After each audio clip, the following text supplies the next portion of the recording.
Hello दोस्तों, welcome to result is here, key of success. दोस्तों, आज के वीडियो में हम सिंपल इंटरेस्ट से जितने भी प्रश्न पूछे गए थे आरआरबी एनटीपीसी में, उन सारे प्रश्नों को हम देखेंगे।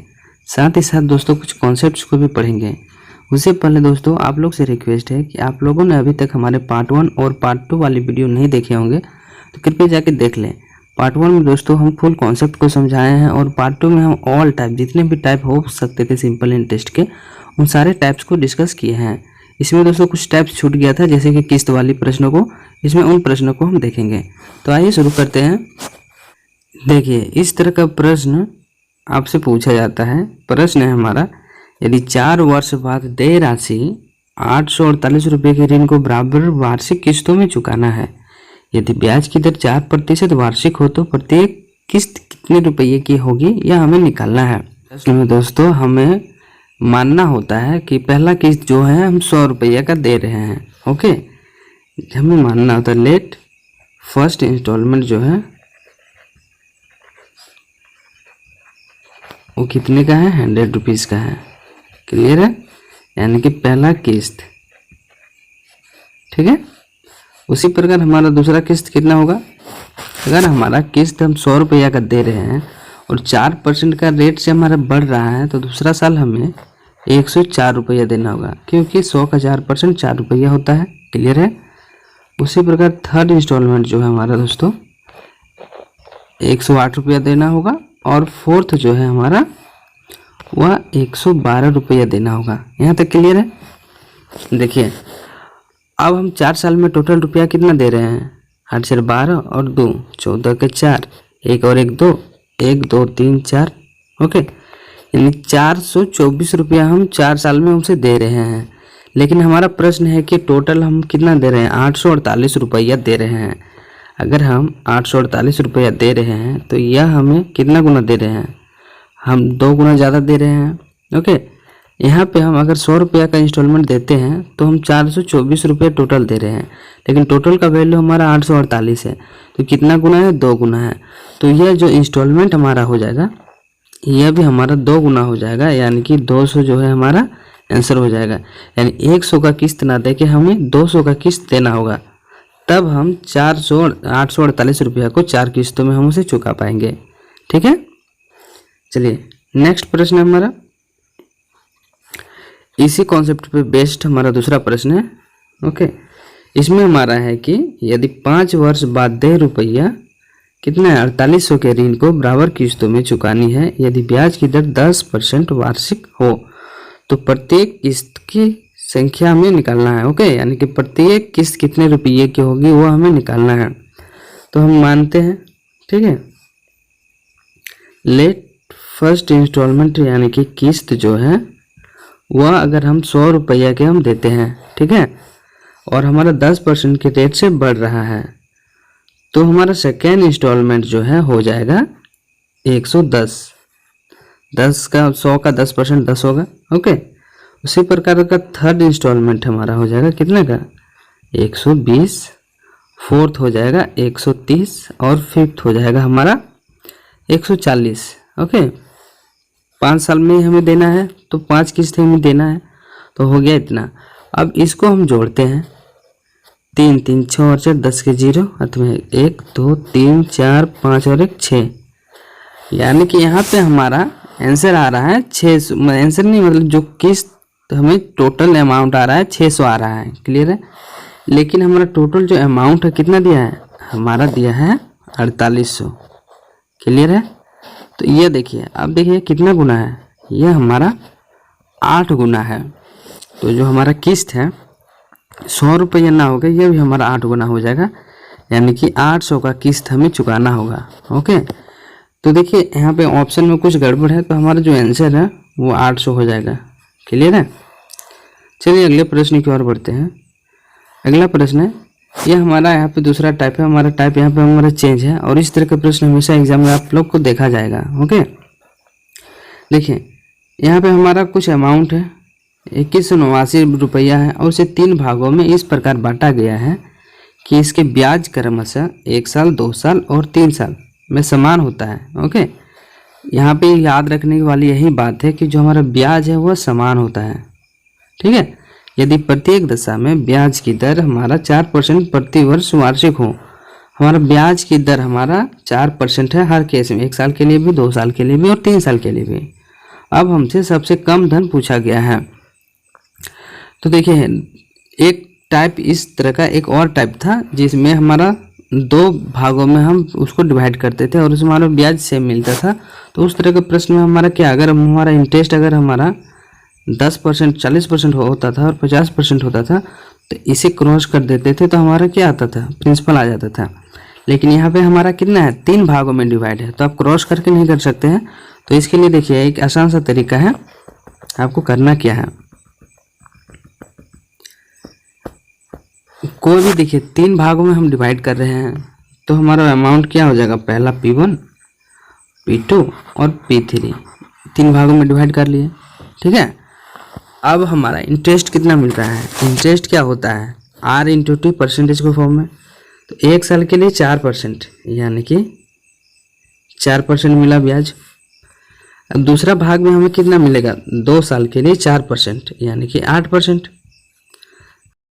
3 साल के लिए 4%, यानी कि 12%। क्लियर है। अब हमारा देखने वाली बात है कि हमारा जो ब्याज है तीनों में बराबर मिल रहा है तो हम बराबर कर दिए। अब इसे हम रेशियो के फॉर्म में चेंज करेंगे। तो रेशियो के फॉर्म में चेंज करने के लिए आप इसे क्या कीजिए, आप इसे डिवाइड कीजिए। तो यहाँ पे 1 आएगा, 1 P1, यहाँ पे 2 P2, यहाँ पे 3 P3, ये हो गया। अब इसे अगर आप रेशियो में चेंज करते हैं तो आपके पास 2 मेथड है।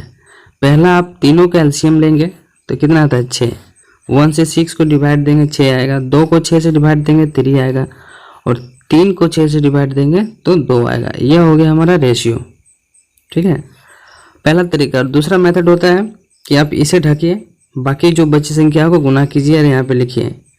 अब उसके बाद आप P2 को निकालने के लिए आप इसे ढकिए और बाकी जो ये 2 संख्या बची है इन दोनों को गुना करके आप यहाँ लिखिए। उसके उसी तरह अगर आप P3 का निकालना होगा तो इस संख्या को आप ढक दीजिए, बाकी आपको ये संख्या और यह संख्या बचेगा तो ये दोनों को मल्टीप्लाई करके आप यहाँ पे लिख दीजिए। क्लियर है। तो आपका रेशियो निकल आएगा। अब देखिए जब भी हमारा टोटल दिया हुआ रहता है और उसका अगर रेशियो हमें मिल जाता है तो हम रेशियो को जोड़ के क्या करते हैं, टोटल से हम डिवाइड देते हैं या फिर हम देखते हैं कि यह कितना गुना है।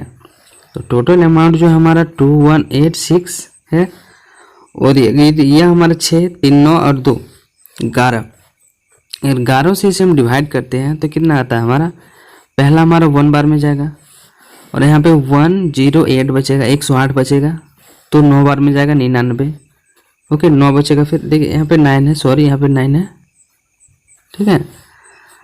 तो फिर हमारा 99 बचेगा तो फिर हमारा 9 बार में कट जाएगा पूरा का पूरा, यानी कि 199 हो जाएगा इसका।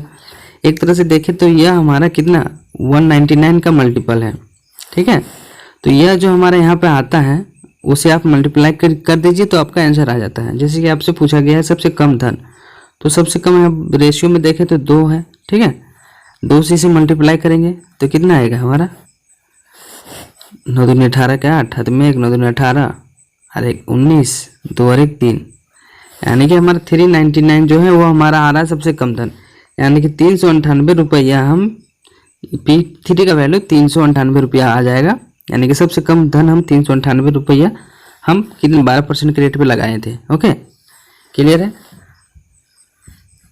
चलिए नेक्स्ट प्रश्न की ओर बढ़ते हैं। नेक्स्ट प्रश्न हमारा दोस्तों 2186 रुपये की राशि को 3 भागों में इस प्रकार बांटा गया है कि उन पर क्रमशः 1 साल, 2 साल और 3 वर्षों में प्राप्त मिश्रधन समान है। यहाँ पे याद रखने वाली बात यह है कि वहाँ पे हमारा ब्याज समान था, यहाँ पे हमारा मिश्रधन समान है। यदि सभी भागों पर साधारण ब्याज प्रतिवर्ष 4% है तो सबसे छोटी भाग क्या है यह हमें निकालना है। क्लियर है। अब देखिए कुछ अमाउंट हम P1, P2 और P3 3 भागों में डिवाइड कर लिए। अब वहाँ पे हमारा सिंपल इंटरेस्ट था तो हम टाइम को दर से मल्टीप्लाई कर देते थे तो हमारा सिंपल इंटरेस्ट निकल के आता था। यहाँ पे हमारा मिश्रधन है तो मिश्रधन क्या है, सिंपल इंटरेस्ट प्लस मूलधन। मूलधन हमेशा हमारा 100% होता है और ऐसा ही हमारा R और T होता है। तो यह क्या आया, पहला में हमारा 4% ब्याज है और 100 हमारा मूलधन है यानी कि 100%। तो पहला में हमारा 104% क्या आएगा, मिश्रधन आ जाएगा। यानी कि जो भी हमारा प्रिंसिपल रहेगा उसका 104% निकाल देंगे तो हमारा मूलधन निकल के आ जाएगा। क्लियर है। उसी प्रकार P3 के लिए हो जाएगा 108%, P2 और P3 के लिए हो जाएगा 112%। क्लियर है। अब इसे रेशियो में चेंज करेंगे तो परसेंट कैंसिल हो जाएगा। ये हमारे 4 बार में तीनों कटने वाला है तो 4 दूनी 8 और कितना आएगा 24। यहाँ पे हो जाएगा 4 दूनी 8 और यहाँ पे 2 और 8 28 हो रहा है, 7 चौक 28। यहाँ पे 2 और कितना हो रहा है 8 32 हो रहा है तो 8 चौक 32। क्लियर है। P1 P2 P3 यहाँ पे हमारा जो मिश्रधन जो बताया गया है वो हमारा बराबर है। ओके, मिश्रधन हमारा समान बताया गया है। अब इसे हम रेशियो में चेंज कर देंगे। अगर रेशियो में चेंज करेंगे तो इन तीनों का एलसीएम लेना थोड़ा बड़ा पड़ जाता है, इसलिए हम दूसरा मेथड क्या बताए थे कि इसको ढकिए और बाकी जो बची संख्या है इसको और इसको मल्टीप्लाई कर दीजिए। तो यहाँ पे हमारा आएगा 27 इंटू में 28। क्लियर है। यहाँ पे अगर देखते हैं तो यह संख्या को ढक देते हैं तो हमारा बाकी बची संख्या यह और इसे मल्टीप्लाई कर देते हैं। 26 और 28 को मल्टीप्लाई कर देते हैं, 26 और 28। क्लियर है। इस संख्या को हम ढकते हैं तो हमारे यह 26 और 27 बाकी बची संख्याओं को मल्टीप्लाई कर देते हैं यहाँ पे। क्लियर है। अब देखिए अगर आप इसे मल्टीप्लाई करेंगे तो शॉर्टकट तरीका होता है, आप दोनों को मल्टीप्लाई कीजिए। 56 कैरी 5, उसके बाद दोनों को आपस में मल्टीप्लाई करके दोनों को ऐड कर दीजिए, क्रॉस मल्टीप्लाई करके। 8 दूनी 16 और 7 दूनी 14, 20 30 हो जाएगा और 5 35 के 5 और फिर 3, फिर दोनों को मल्टीप्लाई करके आप ऐड कर कीजिए। 2 दूनी 4 और 3 7, यह हो गया हमारा मल्टीप्लिकेशन। क्लियर है। उसी प्रकार इसे मल्टीप्लाई करेंगे, दोनों को मल्टीप्लाई करेंगे। 8 छक 48, ठीक है। 4 दोनों को मल्टीप्लाई कीजिए। 8 दूनी 16 और 6 दूनी 12, 16 और 2 18, 18 और 10 28, 28 और 4 32, 2 3, फिर इसे मल्टीप्लाई कीजिए। 2 दूनी 4 और 3 7, ये हो गया 728। इसे मल्टीप्लाई करेंगे 2 4, इन दोनों को मल्टीप्लाई करेंगे। 12 और 14, 14 तो 16, 16 10 26 और 4 30, फिर कैरी 3, 2 दूनी 4 और 3 7, यह हो गया हमारा 702। ठीक है। टोटल वैल्यू हमारा कितना है 2186 रुपया। अगर आप इसे गौर से देखें तो यह जो हमारे रेशियो के फॉर्म में आया है, ठीक है, यह हमारे रेशियो के फॉर्म में आया है। इसे अगर आप जोड़ेंगे तो कितना आएगा 7 7 दूनी 14 7 2100, 2156 और 28 और 2 30, 2130 और 56 कितना हो जाएगा 2186। यानी कि 2186 आ रहा है। 2100 अगर 86 आ रहा है, 2186 आ रहा है, अगर इसे हम कैंसिल करेंगे तो 1 होगा, यानी कि 1 से मल्टीपल करना होगा। इसे 1 से मल्टीपल करेंगे तो 702 ही हमारा आंसर हो जाएगा। सबसे छोटा पूछा गया तो सबसे छोटा ही हमारा आंसर हो जाएगा। सबसे बड़ा पूछता तो अगर 756 से मल्टीप्लाई करते हैं हमारा वो आंसर आ जाता। क्लियर है। चलिए अगले प्रश्न की ओर बढ़ते हैं। देखिए अब यहाँ से हमारा जो है वो प्रीवियस ईयर पेपर का क्वेश्चन आ गया है और थोड़ा सा ब्लर दिख रहा है क्योंकि स्क्रीनशॉट किया हुआ है, तो थोड़ा सा मैनेज करने का कोशिश कीजिएगा। देखिए हमारा प्रश्न है 3400 रुपया की एक धनराशि है। ओके, 4 वर्ष में साधारण ब्याज हमें कितना मिल रहा है 680 रुपये मिल रहा है और ब्याज की दर हमें पूछा गया है। इस तरह का प्रश्न बहुत बनाया है दोस्तों। देखिए सिंपली हमारा इस तरह के प्रश्न में P जो होता है 100% हमेशा होता है, याद रखिएगा, और इसका वैल्यू दिया हुआ है 3400। क्लियर है। अब जो हमारा SI मिल रहा है यानी कि ब्याज मिल रहा है और रुपीज में 680 रुपया मिल रहा है। ठीक, तो परसेंटेज में कितना मिलेगा, आप इसे परसेंटेज में कन्वर्ट कीजिए। देखिए यहाँ पे 10% का वैल्यू देखेंगे, 10% का अगर वैल्यू देखते हैं तो हो जाता है 340। इसका डबल है यानी कि 20% का वैल्यू हो जाएगा आपका 680 रुपया। क्लियर है। अब देखिए जो SI है वो हमारा 20% आ गया। यह क्या होता है R% इंटू T% होता है, T होता है। ओके, तो अगर हमारा यह 20% है और हमारा समय जो है 4 वर्ष है तो यहाँ से हम काट देंगे तो हमारा रेट निकल के आ जाता है 5%। तो ये हो जाएगा ऑप्शन नंबर 4 हमारा आंसर। क्लियर है। चलिए अगले प्रश्न है हमारा दोस्तों, क्या है? 2600 रुपया की एक धनराशि है, उसे दो भागों में इस प्रकार विभाजित करके दिया गया है कि पहले भाग पर प्रतिवर्ष 10% की दर से 5 वर्ष का साधारण ब्याज, दूसरे भाग पर प्रतिवर्ष 9% की दर से 6 वर्षों का साधारण ब्याज के बराबर है। तो हमसे पूछा है कि 10% की दर से जो उधार पे दिया गया था वह राशि हमें निकालना है। तो इस तरह का प्रश्न जब भी आपको सॉल्व करना रहेगा, तो जैसे कि हमने क्या बताया था, अब इसी तरीके से सॉल्व कीजिए कि एक P1 दूसरा भाग को P2 हम दे दिए। जो पहला भाग है उस पे हम दर मिल रहा है 10% की दर से 5 साल के लिए, यानी कि 50%। ऐसा ही इस पे हमारा सेकंड वाले में 9% की दर से 6 साल के लिए, यानी कि 54% हमें क्या मिल रहा है, ऐसा ही मिल रहा है। ओके, अब बोल रहा है कि दोनों का ब्याज जो बराबर है, तो इसे बराबर कर देते हैं। अब हम जो जो कैंसिल होगा कैंसिल कर देते हैं, तो ये हो गया 25 और ये हो गया हमारा 27। ओके, यह P1 और यह P2। अगर इसे रेशियो में चेंज करेंगे तो यहाँ पे आ जाता है 27:25। ओके, सिंपली आप क्रॉस कर दीजिए इसको, तो हमारा रेशियो निकल के आ जाता है।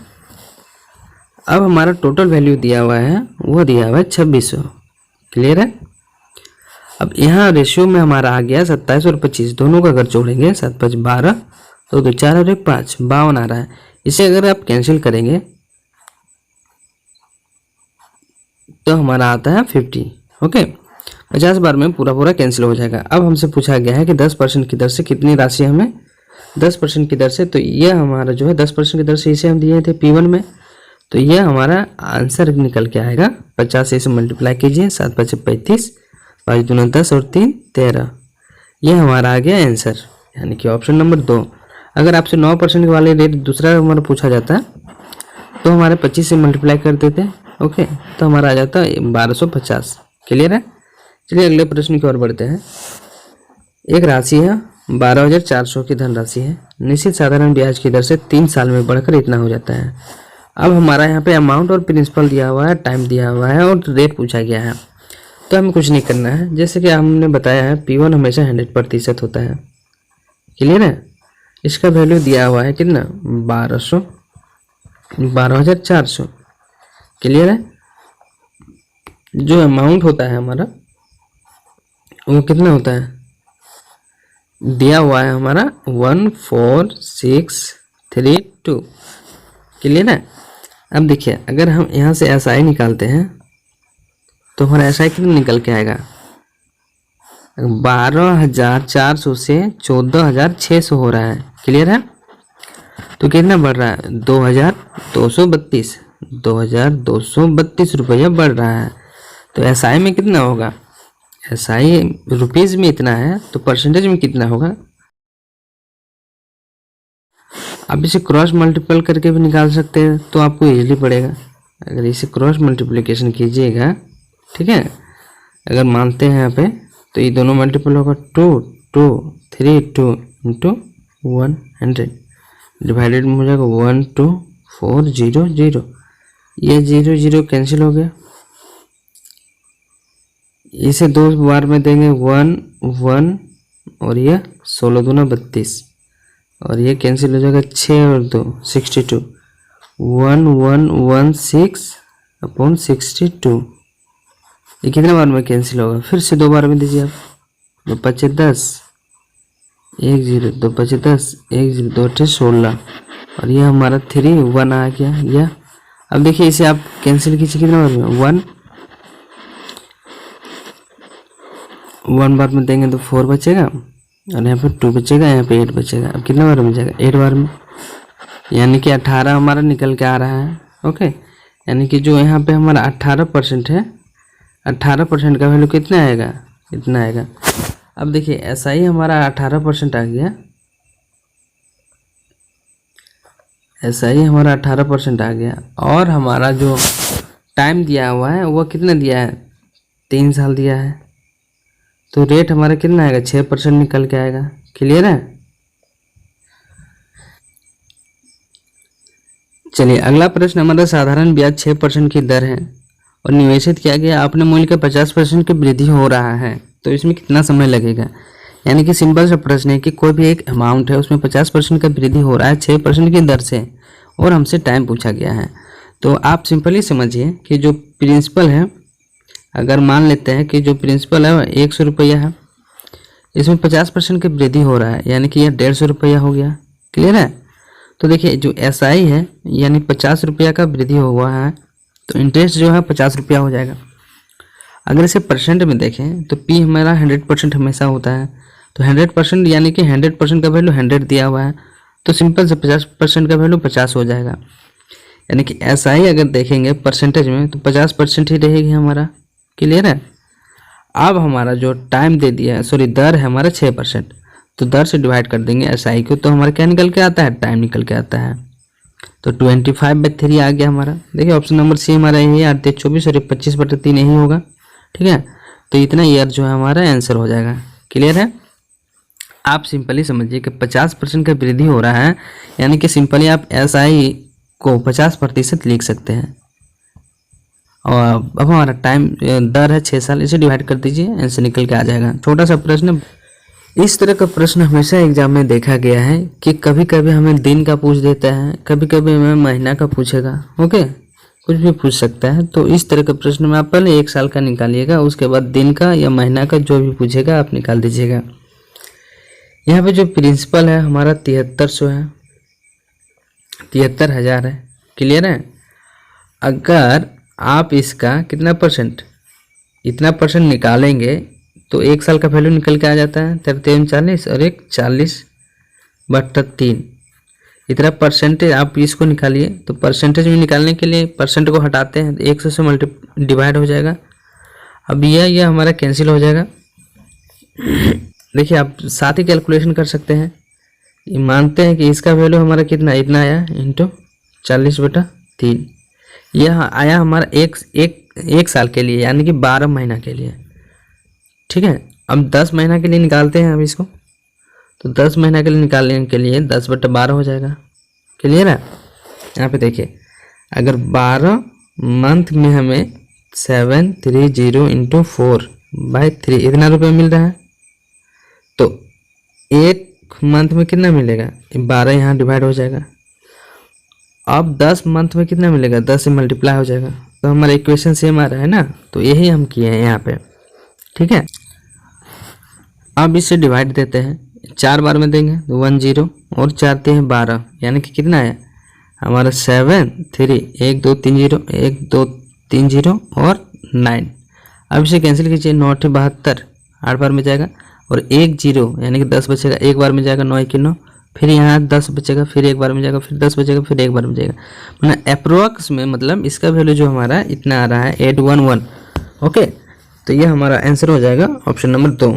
चलिए अगले प्रश्न की ओर बढ़ते हैं।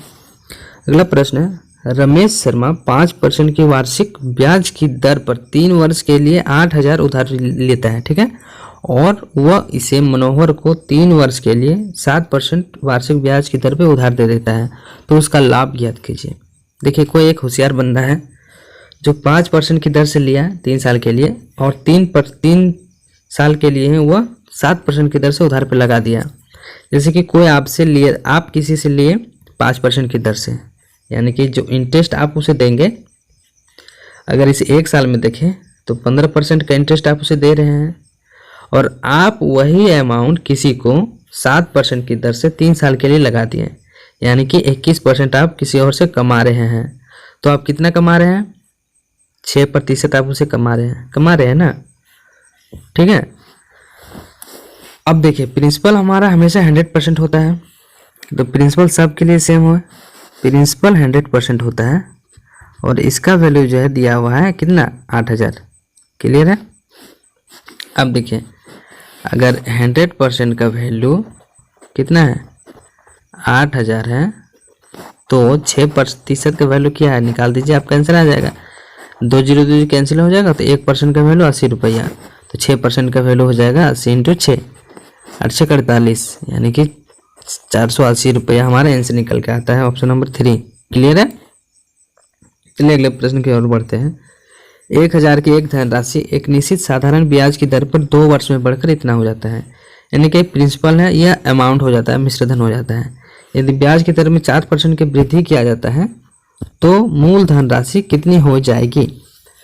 देखिए इस तरह का प्रश्न बहुत ही आसानी से बन जाता है। पहला तरीका यह है कि आपके पास मूलधन है और विच्छेदन अमाउंट है और टाइम है, तो यहाँ से आप रेट निकाल SI निकालिए, फिर आप रेट निकाल दीजिए, ठीक है, और फिर रेट में 4% की वृद्धि करके आप निकाल दीजिए। ऐसा भी आप कर सकते हैं जो थोड़ा लॉन्ग है। और दूसरा तरीका यह है कि ब्याज की दर में 4% का वृद्धि हो रहा है। अगर प्रिंसिपल हमारा 100 इतना रुपया है, ठीक है, अगर ब्याज में हमारा वृद्धि हो रहा है 4% की दर से, 4% वृद्धि हो रहा है, तो 2 साल में कितना बढ़ जाएगा, 8% बढ़ जाएगा, 8% बढ़ेगा ना। इसका वैल्यू हमारा 100% होता है, 8% बढ़ रहा है, यानी कितना बढ़ रहा है आप इसे निकालिए। 1% का वैल्यू 10 रुपया हो जाएगा, तो 8% का वैल्यू कितना हो जाएगा, 80 रुपये, यानी 80 रुपये बढ़ रहा है। क्लियर है, 80 रुपये बढ़ रहा है, तो 1140 में 80 रुपया ऐड करेंगे, 80 रुपये बढ़ रहा है आपका, कितना हो जाएगा, 0, 8 से 12, 1 1 2, यानी कि आपका अमाउंट जो है कितने 21220 इतना आ रहा है, यानी कि ऑप्शन नंबर 3 हमारा आंसर आ रहा है। आप इसे जोड़ेंगे, 1140 में 80 जोड़ेंगे तो आपका हो जाएगा 1220। क्लियर है, आपका आंसर हो जाएगा ऑप्शन नंबर 3। अगले प्रश्न की ओर बढ़ते हैं। 480 रुपये की एक धनराशि है, साधारण ब्याज पर निश्चित दर पर 5 वर्ष में बढ़कर इतना रुपया हो जाता है। यदि ब्याज की दर में 2% की वृद्धि कर दी जाए तो ब्याज की राशि में कितने % की वृद्धि होगा। ब्याज की दर में दोस्तों 2% की वृद्धि करने बोल रहा है, ठीक है, 2% का वृद्धि हो रहा है, 1 साल में 2% बढ़ रहा है, 5 साल में 10% बढ़ेगा हमारा। क्लियर है, तो जो P है वो हमारा 100% होता है हमेशा। इसका वैल्यू दिया है 480। अब हमारा इंक्रीजिंग जो वैल्यू है, जो हमारा बढ़ रहा है, वो हमारा कितना बढ़ रहा है, 1 साल में 2%, तो 5 साल में 10% बढ़ेगा, तो इसका 10% आप निकालिए, यानी कि 48 रुपया बढ़ेगा।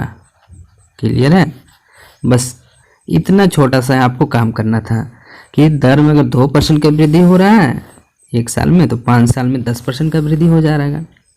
100% का वैल्यू 480 दिया हुआ है, तो जो बढ़ा हुआ वैल्यू 10% है, यानी कि 48 रुपया है। आपका आंसर खत्म हो जाएगा यहीं पे। चलिए अगले प्रश्न की ओर बढ़ते हैं। यहाँ धनराशि है, इतना % की वार्षिक दर से 1 मार्च 2008 से 1 मई 2008 तक की अवधि के लिए पूछा गया है। जैसे कि हमने कहा है कि आपको महीना का भी पूछ सकता है, कभी कभी दिन का भी पूछ सकता है। देखिए हम पहले देखते हैं कि यहाँ पे 1 मार्च 2018 से 1 मई 2018 यानी कितना दिन हो रहा है। मार्च हमारा 31 दिन का होता है, मार्च अप्रैल पूरा महीना हमारा 30 दिन का होता है, और मई हमारा 12 दिन तक पूछ रहा है, यानी कि 3 और 73 डे का हमें निकालना है। क्लियर है, यहाँ पे आप लिख लीजिए 73 डे का हमें निकालना है। क्लियर, अब देखिए अगर हम 1 साल का निकालते हैं, यह हो गया हमारा, ठीक है, 1 साल का निकालते हैं तो 8 24 8 चौक 32 और 1 33/4, और परसेंटेज के लिए आप 100 से 8 डिवाइड करते हैं।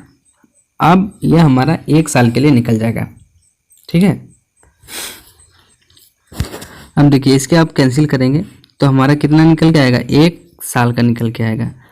अब इसे अगर आप 33 यानी 33 ना मान के अगर 32 मानते हैं, थोड़ा कैलकुलेशन को इजी करते हैं और अप्रोक्स में वैल्यू लाने का कोशिश करते हैं, तो इसे 32 मान लेते हैं। यह हमारा कैंसिल हो जाएगा, 800 का 32, 8 से मल्टीप्लाई हो जाएगा, कितना हो जाएगा 200।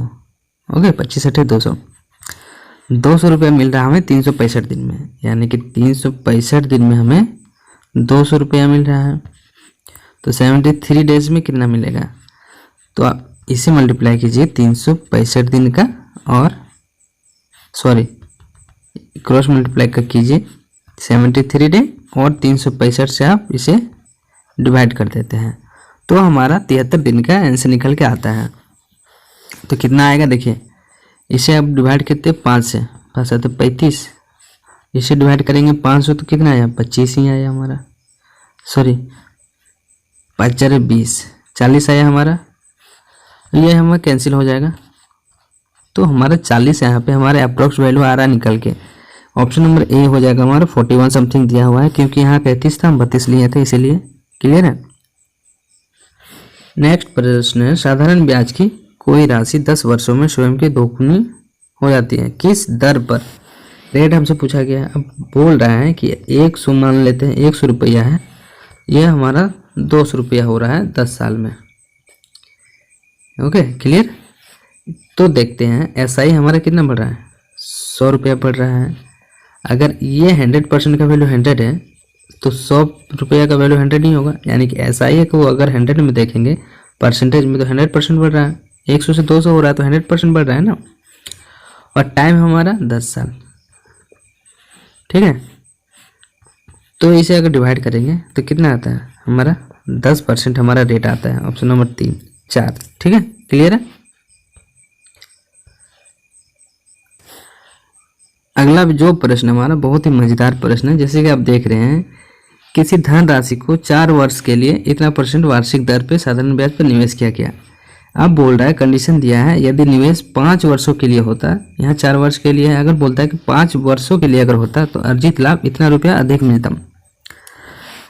अब देखिए, अगर 4 साल के लिए 7.5% के दर से हम ब्याज लगाएं तो हमें कितना मिलेगा? एक साल में अगर ब्याज देखेंगे तो 5 20, 7 चौक 28 और 2 30, यानी कि 30% हमें मिला ब्याज। और बोल रहा है कि यही अमाउंट अगर 4 साल में 5 साल के लिए सेम दर से, ओके, दर हमारे यहाँ पे सेम है, तो कितना % होगा? एक साल में अगर देखा जाए तो 5 25 और 5 35, 37.5% हमें मिल रहा है। क्लियर है। अब देखिए, 4% की दर, 4 साल के लिए 7.5% की दर से 30% मिला, 5 साल के लिए यही दर हमारे इतना रुपया मिला। तो अगर परसेंटेज में हम डिफरेंस देखेंगे तो जो हमारा है 7.5% हमें ज़्यादा मिल रहा है। ठीक है, और यही अमाउंट दिया हुआ है हमारा 375। क्लियर है, यानी कि अगर परसेंटेज में हमें देखें तो 7.5% हमें ज़्यादा मिल रहा है, और हमें दिया है कि यहाँ पे 375 रुपया अधिक मिल रहा है, तो रुपीज़ में 375 होगा। अब हमसे प्रिंसिपल पूछा गया है, तो अगर आप 100% का वैल्यू निकाल देते हैं तो हमारा आंसर निकल के आ जाता है। क्लियर, छोटी सी बात है। अब इसमें अगर थोड़ा सा आप अगर दिमाग लगाते हैं, देखिए हम इसे डायरेक्ट कह सकते हैं कि यह 50 गुना है। ठीक है, हम इसे बोल सकते हैं डायरेक्ट यह 50 गुना है, तो यह भी हमारा 50 गुना यानी कि 5000 आंसर हो जाएगा। कैसे होगा? देखिए यहाँ पे अगर आप ध्यान से देख रहे हैं तो 7.5 है, 7.5 है। ठीक है, यानी 7.5 में अगर 5 से मल्टीप्लाई करते हैं तो यह 37.5 आता है, यानी कि यहाँ पॉइंट आता है। ठीक है, अगर इसे 5 से सिर्फ मल्टीप्लाई करेंगे तो 37.5 आएगा, और अगर 50 से मल्टीप्लाई करेंगे तो यह पॉइंट हट जाएगा, यानी 375 आएगा। क्लियर है, तो यहीं से हमें पता चल गया कि यह 50 गुना है, तो यह भी हमारा 50 गुना हो जाएगा। हमारा आंसर हो जाएगा ऑप्शन नंबर 1। क्लियर है दोस्तों, अगर वीडियो पसंद आ रहा है तो कृपया चैनल को सब्सक्राइब कर ले, और इसी प्रकार के वीडियो के लिए कृपया नोटिफिकेशन को भी ऑन कर ले, ताकि जैसे ही हम नेक्स्ट वीडियो डालें वह आप तक जल्दी से जल्दी पहुंच सके। धन्यवाद।